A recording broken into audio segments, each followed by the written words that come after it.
الله أكبر.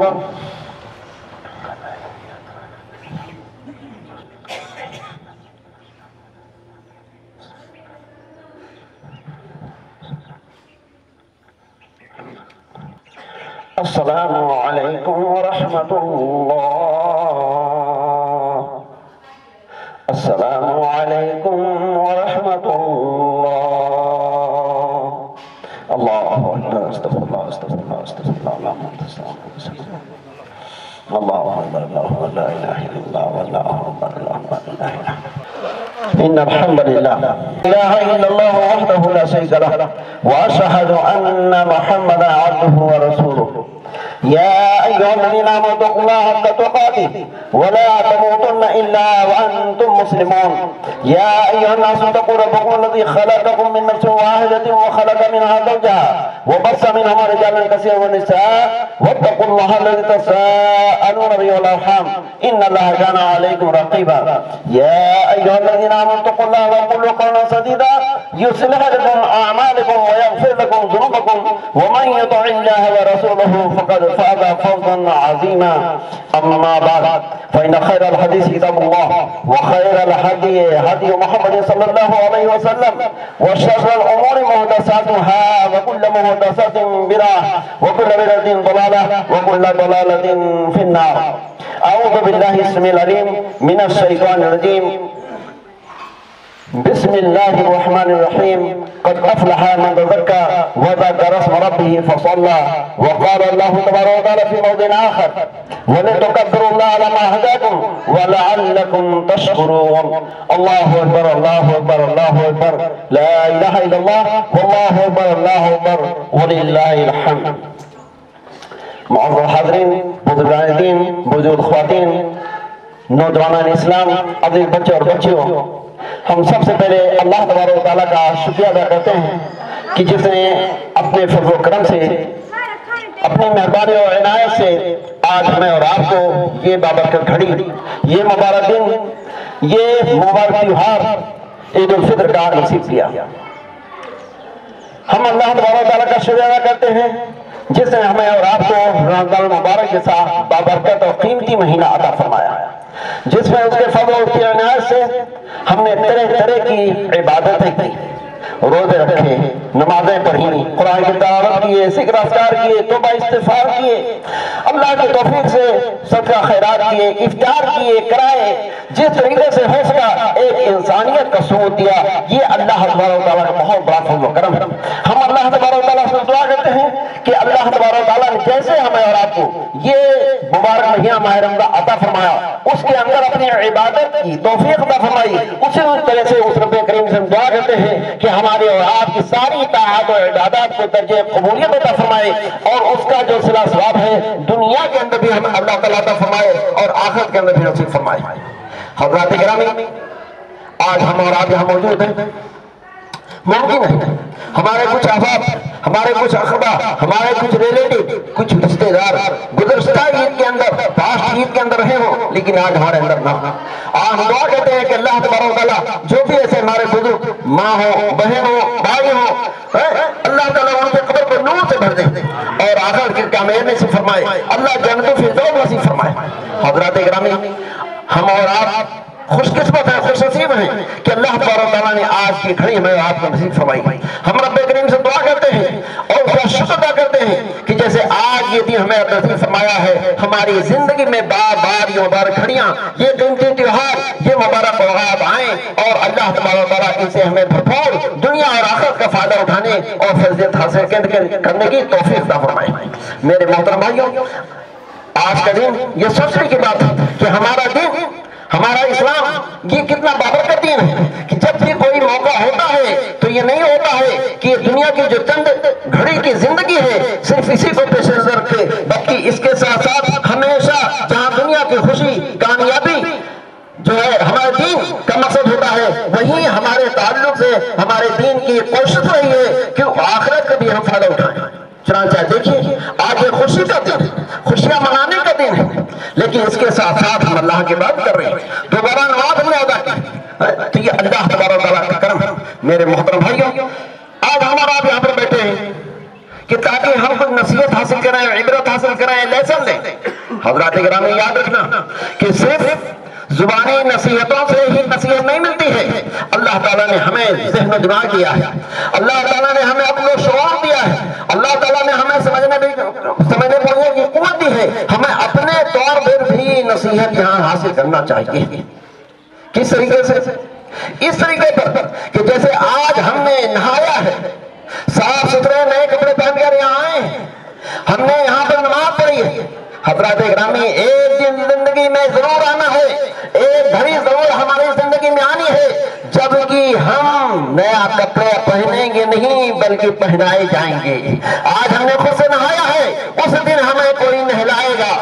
آج ہم نے نماز پڑھی ہے، اس دن ہماری نماز پڑھی جائے گی۔ یہ وقت بھی ہمیں آج یاد کرنا چاہیے، یہ گھڑی ہمیں اس چیز کا لیسن دے رہی ہے کہ تمہیں اگر آج یہ گھڑی نصیب ہوئی ہے تو اس گھڑی کا بھی تمہیں تصور کرنا چاہیے، اس گھڑی کا تمہیں دھیان کرنا چاہیے اور اس کے لیے پریپریشن اور تیاری میں لگے رہنا چاہیے۔ حضرات گرامی آج ہم نے یہاں آ کر کے اللہ کا شکریہ کیا، اس کی جو ہے عبادت کی۔ حضرات گرامی یہ اللہ کی عبادت گھڑی دو گھڑی کا وہ نہیں ہے بلکہ 7 days 24 hours کی ہماری ڈیوٹی ہے اللہ کی عبادت کرنا۔ ہم اللہ ہی کے عبادت کے لیے پیدا کیے گئے ہیں۔ وما خلقت الجن والانس الا ليعبدون، کہ اے انسانوں اور جنوں کی جماعت، تمہیں ہمیشہ یہ بات یاد رکھنی چاہیے کہ اس دنیا کے اندر جو تمہیں وجود بخشا گیا ہے، جو تمہیں پیدا کیا گیا ہے، اس کا خاص مقصد، اہم مقصد، حقیقی مقصد اللہ کی بندگی اور عبادت۔ تو میرے محترم بھائیوں، ہمیں اور آپ کو یہ چیز جس قدر زیادہ ذہن میں رہے گی، سمجھے دنیا کے اندر بھی ہم اتنے کامیاب رہیں گے اور آخرت کے اندر بھی کامیاب رہیں گے۔ حضرات گرامی آج کے دن جو سب سے پہلی چیز ہے وہ اللہ کی کبریائی، اللہ کی بڑائی، اللہ کی بزرگی کا بیان ہے۔ ابھی ہم نے اور آپ نے اس نماز سے پہلے چاند کے طلوع ہونے کے بعد سے لے کر کے نماز سے پہلے تک تکبیریں پڑھی۔ اس تکبیر کے اندر ایک چیز بار بار ہم نے ریپیٹ کیا ہے، کیا؟ اللہ اکبر، اللہ از گریٹسٹ، اللہ سب سے بڑا ہے۔ حضرات گرامی اس چیز کو صرف ٹنگ اور زبان سے کہہ دینے سے اس کا حق پورا نہیں ہوتا ہے، اس کا تقاضا پورا نہیں ہوتا ہے، بلکہ اس چیز کو ہمیں دل کے اندر بیٹھانا ہوگا اور اپنی چلت پھرت، اپنی حرکت، اپنے عمل، اپنے کام سے اس کا ثبوت دینا ہوگا کہ اللہ سب سے بڑا ہے۔ یعنی جیسے ہم زبان سے اس کا اقرار کرتے ہیں ویسے اپنے عمل کے اندر، اپنے پریکٹس کے اندر ہمیشہ اس چیز کا خیال رکھیں کہ اللہ کی بڑائی اور بزرگی قائم ہے۔ اطاعت کی بات ہو، کوئی عمل کی بات ہو، کسی کے ادب و احترام کی بات ہو، سب سے بڑا ادب و احترام، سب سے بڑا رسپیکٹ ہمیں اللہ اور اللہ کے رسول کا کرنا ہے۔ اگر اس طریقے سے میرے محترم بھائیوں اپنی زندگی ہم گزارتے ہیں تو سمجھیے اللہ کو ہم بڑا مانتے ہیں۔ ورنہ اگر زبان سے تو ہم کہیں کہ اللہ بڑا ہے، لیکن جہاں پر دین کا تقاضا کوئی ہو کہ اب یہاں پر تمہیں کوئی مزید خدائی دینی ہے، اب تمہیں یہ کرنا ہو، لیکن دوسری تو ہمارے خواہش نفس، ہماری ڈیزائر، ہمارے برادری کی چاہت ہمارے سامنے آ جائے اور ہم اللہ کے حکم کا خیال کرنے کے بجائے اللہ کی الوہیت اور رسول اللہ صلی اللہ علیہ وسلم کی سنت کا خیال کرنے کے بجائے اپنے خواہش کا خیال کر لیں، اپنے بڑوں کو اس کے مقابلے میں خیال کر لیں، اپنے برادری کا نوبیلا خیال کر لیں، تو سمجھیے اس وقت ہم اللہ اکبر کے خلاف کام کر رہے ہیں، اس کے انگیسٹ میں کام کر رہے ہیں۔ تو حضرات گرامی یہ ساری چیزیں ہمیں اور آپ کو ایک لیسن کے طور پر کرائی جا رہی ہیں۔ آپ نے مہینہ بھر ایک ٹریننگ لیا ہے، رمضان المبارک کے پورے مہینے میں ٹریننگ لیا ہے۔ یہ ٹریننگ، یہ مشق، یہ تمرین کس چیز کی تھی؟ یہ ٹریننگ تھی ایک ایٹریبیوٹ، ایک صفت حاصل کرنے کی، اور وہ صفت کیا چیز ہے؟ اس کو کہتے ہیں تقویٰ۔ حضرات گرامی اللہ کا کلام قرآن مجید اور نبی کریم صلی اللہ علیہ وسلم کا فرمان، حدیث صحیح ہمیں اور آپ کو یہ بتاتی ہے کہ ایمان کے بعد ایک مسلمان کے لیے سب سے بڑی چیز، سب سے بابرکت چیز، سب سے قیمتی چیز تقویٰ ہے۔ یہی وجہ ہے کہ اللہ تبارک و تعالیٰ نے اس تقویٰ کے اوپر جتنا امپریسائز کیا ہے، جتنا تاکید کیا ہے، اور دوسری چیزوں پر نہیں کیا ہے۔ تاکہ نماز بھی ہے، روزے کی بھی ہے، حج کی بھی ہے، زکات کی بھی ہے، قربانی کی ہے، لیکن تقویٰ کی تاکید اس سے بڑی ہے۔ ہمیں سورہ بقرہ کی آیت یاد آئی ہے، اللہ تبارک و تعالیٰ ارشاد فرماتا ہے یا ایھا الناس اعبدوا ربکم الذی خلقکم والذین من قبلکم لعلکم تتقون، کہ اے لوگوں تم اس پروردگار کی عبادت کرو جس نے تمہیں پیدا کیا، تم سے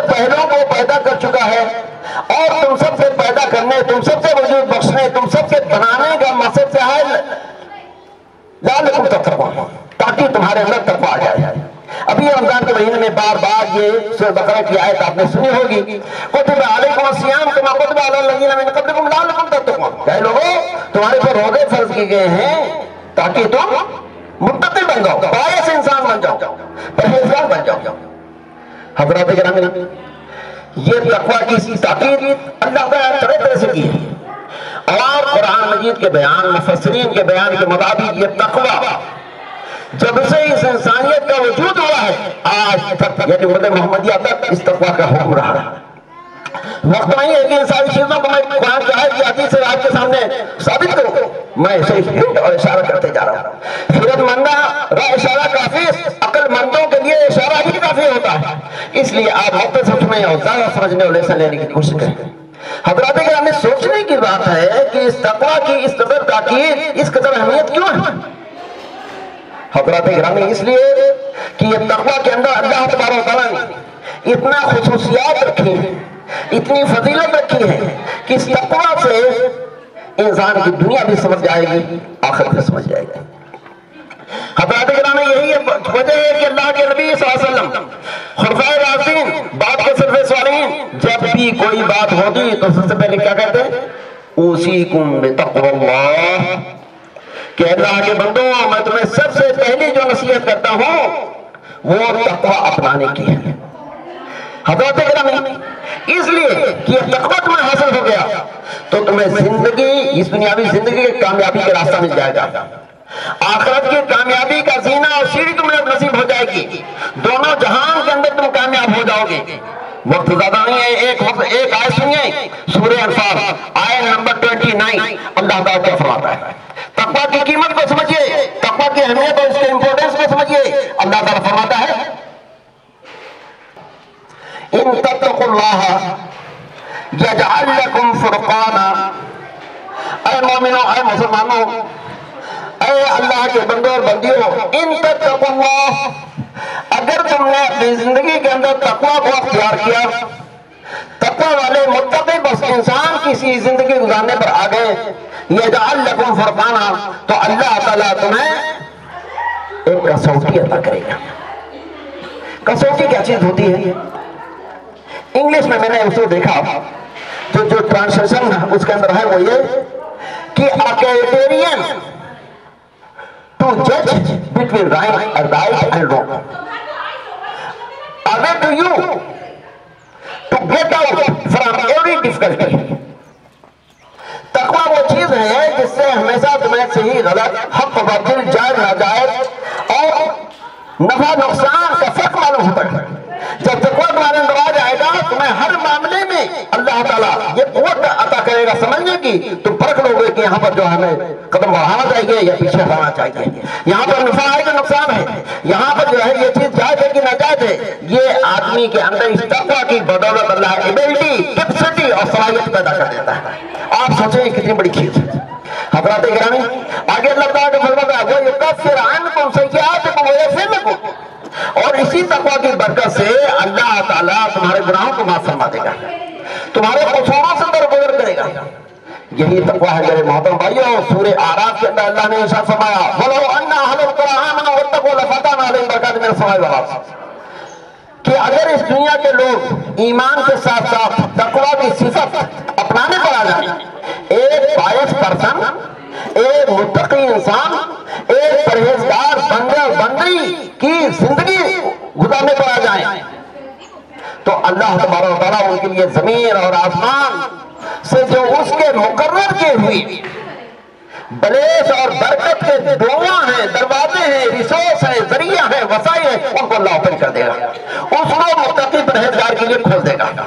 کہیں پر اللہ تعالیٰ فرمائے، وَمَن يَتَّقِ اللَّهَ يَجْعَلْ لَهُ مَخْرَجًا وَيَرْزُقْهُ مِنْ حَيْثُ لَا يَحْتَسِبُ، کہ جو بھی شخص متقی کی سی زندگی گزارنے پر آ جائے، تقویٰ اپنا لے، اللہ تعالیٰ ہر کٹھنائی، ہر دشواری، ہر مشکل و مصیبت سے نکلنے کی اس کے لیے سبیل پیدا کر دیتے ہیں، اس کو ایسی جگہ سے، ایسے جو ہے ریسورس سے، ایسے ذریعے سے روزی دیتے ہیں جہاں سے اس کو روزی ملنے کا خیال تک نہیں ہوتا ہے، وہ ہمارا گمان تک نہیں ہوتا ہے۔ تو حضرات گرامی، یہ ہی صرف نہیں، قرآن کی آیتوں کے اندر، اللہ کے نبی صلی اللہ علیہ وسلم کی جو ہے حدیثوں کے اندر اس تقویٰ کی اس طرح کی بے شمار فضیلتیں اور فائدے بیان کرتے ہیں۔ تو تقویٰ اتنی قیمتی چیز ہے، اسی لیے روزہ فرض کیا گیا، ساری عبادتوں کو ہمارے اور آپ کے مقرر کیا گیا تاکہ یہ تقویٰ ہمارے اندر پیدا ہو جائے اور اس کے ذریعے اللہ کے فضل سے ہم دنیا کی کامیابی کے ساتھ ساتھ عقبہ اور آخرت کی بھی کامیابی حاصل کر لیں۔ میرے محترم بھائیوں، یہ تقویٰ ہے۔ تقویٰ کہتے کسے ہیں؟ تقویٰ کا تقاضا، اس کی ڈیمانڈ کیا ہے؟ کیونکہ ہم نے ایک پورا مہینہ اس کے اندر جو ہے لگایا ہے، جاننا ضروری ہے میرے بھائیوں، میری محترم اور بہنوں۔ مختصر الفاظ میں تقویٰ کا تقاضا یہ ہے کہ ہم اپنی زندگی شریعت اسلامیہ کے مطابق گزارنے والے بن جائیں۔ یوں تو اس کو کئی الفاظ میں، مختلف سینٹنس میں، مختلف جملوں میں ہمارے اسلاف نے، قرآن نے، خود نبی کریم صلی اللہ علیہ وسلم نے بیان کیا ہے، لیکن جس کا خلاصہ اور لب لباب یہی ہوتا ہے کہ ہر چھوٹے بڑے گناہ اور اللہ کی نافرمانی، رسول اللہ صلی اللہ علیہ وسلم کی نافرمانی سے بچتے ہوئے، ان کی اطاعت و فرمانبرداری کرتے ہوئے ہم زندگی گزارنے والے بن جائیں، بس یہ تقویٰ ہے۔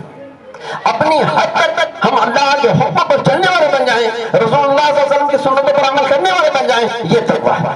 تو اگر ہم اپنی کوشش بھر یہ چیز اپنا لیے، اس کے کرنے پر لگ گئے، تو پھر سمجھیے کہ اس تقویٰ کو ہم نے پا لیا اور اس کی بدولت اللہ کے فضل سے ہم دنیا کی کامیابی کے ساتھ ساتھ عقبہ اور آخرت کی بھی کامیابی حاصل کریں۔ میرے محترم بھائیوں، اللہ تبارک و تعالیٰ نے اس تقویٰ کو حاصل کرنے کے بھی کچھ اسباب، کچھ وسائل، کچھ ریسورس مقرر کیے ہیں۔ ان میں ایک چیز تو عبادتیں ہیں، دوسری چیز کیا ہے؟ مجھے سورہ انفال کے قاعدے یاد آ رہی ہیں۔ اللہ تعالیٰ فرماتا ہے فَاتَّقُوا اللَّهَ وَأَصْلِحُوا ذَاتَ بَيْنِكُمْ، فَاتَّقُوا اللَّهَ وَأَصْلِحُوا ذَاتَ بَيْنِكُمْ۔ ایک بات یاد رکھیں کہ قرآن جب کوئی حکم دیتا ہے تو اس حکم پر عمل کرنے کے لیے ہمیں کچھ ایسی چیزیں بتاتا ہے جس پر اس کا بیس ہوتا ہے۔ جیسے یہاں پر اللہ نے فرمایا کہ اللہ سے ڈرو، تقویٰ اختیار کرو اور اپنے باہمی تعلقات کو، اپنے باہمی معاملات کو، اپنے آپسی معاملات کو کی اصلاح کرو۔ یعنی ہم باہمی رنجش، عداوت، دشمنی، کینہ، کپٹ، اختلاف و انتشار، ڈسپیوٹ، ایسی چیزوں سے جب دور رہیں گے تب اس تقویٰ پر چلنے کے ہمیں پورا موقع ملے گا، اس تقویٰ کے اختیار کرنے کے ہمیں صلاحیت اللہ عطا کرے گا۔ تو یہ اور اس طرح کی چیزیں ہیں کہ ایک تو ہم عبادتوں پر جڑیں، دوسری بات یہ ہے کہ اپنی اخلاقی حالت کو سنواریں، انسانیت کو اپنائیں، آپس کے معاملات کے اندر شریعت اسلامیہ کو لے کر چلیں، تو اس سے ہمیں اس تقویٰ کا اختیار کرنا آسان ہو جائے گا اور اس تقوی کی جو ہے اپنانے والے ہم متقی اور پرہیزگار انسان بن جائیں گے۔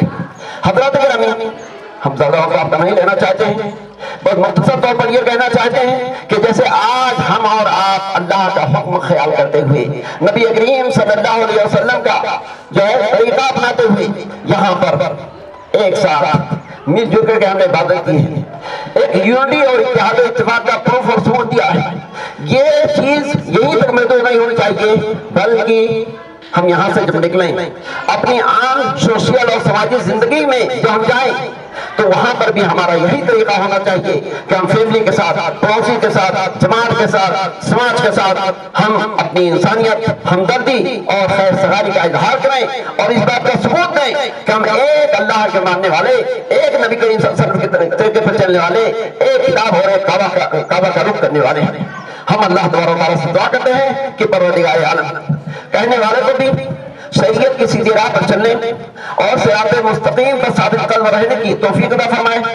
اللہ تبارک و تعالیٰ کے فضل سے جیسے آج ہم نے اور آپ نے آ کر کے مصنوع طریقے پر اس کی عبادت کی ہے، اللہ تعالیٰ آگے کی زندگی میں بھی ہمیں اس طرح کی عبادتیں بجا لانے کی توفیق عطا فرمائے۔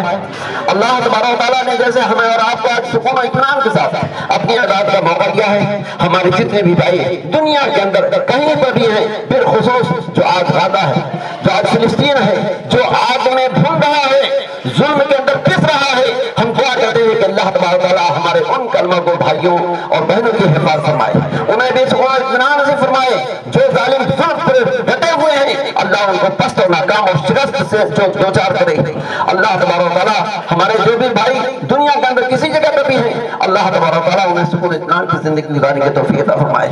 اللہ تبارک و تعالیٰ نے جیسے ہمیں اور آپ کو اور سارے لوگوں کو اپنی عبادت میں پیدا کیا ہے، اللہ تبارک و تعالیٰ کا حیات ہمیں اور آپ کو اپنی عبادت و بندگی کی توفیق عطا فرماتا رہے۔ ہم میں سے جو بیمار ہیں اللہ تعالیٰ انہیں صحت نصیب فرمائے، ہم میں سے جو گزر چکے ہیں اللہ ان کی قبروں کو نور سے بھر دے، اللہ تعالیٰ انہیں جنت الفردوس نصیب فرمائے۔ حضرات گرامی اور دینی کلمات پر بات ختم کر رہا ہوں۔ اللہ اکبر اللہ اکبر اللہ اکبر لا الہ الا اللہ واللہ اکبر اللہ اکبر وللہ الحمد۔ اللہ اکبر اللہ اکبر اللہ اکبر لا الہ الا اللہ واللہ اکبر اللہ اکبر وللہ الحمد۔ اللہ اکبر اللہ اکبر اللہ اکبر لا الہ الا اللہ واللہ اکبر اللہ اکبر وللہ الحمد۔ اللہ اکبر اللہ اکبر اللہ اکبر لا الہ الا اللہ واللہ اکبر اللہ اکبر وللہ الحمد۔ اللہ اکبر اللہ اکبر اللہ اکبر لا الہ الا اللہ واللہ اکبر اللہ اکبر وللہ الحمد۔